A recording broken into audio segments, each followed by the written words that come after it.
This week's Inspiring 815 took a difficult moment in her life, full of despair and pain, into a mission that has spread joy across the state line and the nation to young adults battling cancer.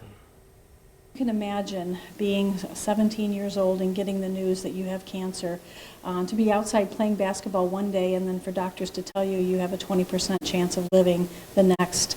It is just absolutely mind-blowing. It was Christmas Day 2008 when Nicholas Ritchell was diagnosed with synovial sarcoma, a rare cancer that held tightly around his spine. A real people person. He wasn't your best scholar in the world, but he absolutely loved people. He cared about people, and he just had a big heart for people. Nick was a recipient for the Make-A-Wish Foundation, just barely making their cutoff age of 18. Years later, during treatment, he would meet 20-year-old cancer patient Nate, too old for a wish to have ever been granted. That broke Nick's heart. It absolutely broke Nick's heart. I can still, to this day, I can still see him. I can still hear him in my mind, busting through the door. Mom, we gotta do something. We gotta do something. Nate missed out on Make-A-Wish. We gotta do something. A day before a routine procedure, Nick wrote these poems of strength and resiliency, not knowing the next day would be his last. The tumor invaded a major blood vessel, and he bled to death in the hands of the doctors that morning. But his words stuck with me and continued to nag at me. That day, Kelly lost the youngest of her 3 sons. Months later, she would turn her sorrow into the Nicholas Ritchell Foundation, granting wishes for cancer patients ages 18 to 24. We raised enough for 5 wishes, and of course the very first wish we did was for Nate, the young man he met. And kind of inspired him that he needed to fix this gap in support.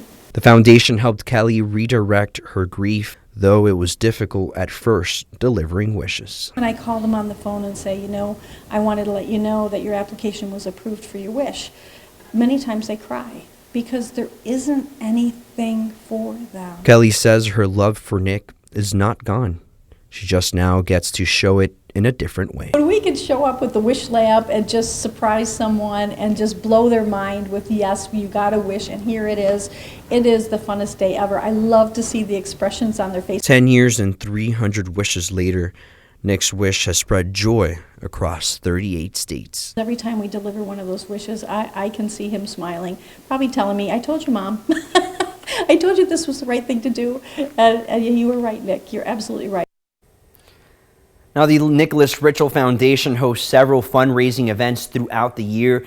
Their next one will be their annual Shamrock Beer Run set for March 18th. You can find out more about this amazing organization and their year-long efforts to raise funds to grant all those wishes on our website at WREX.com.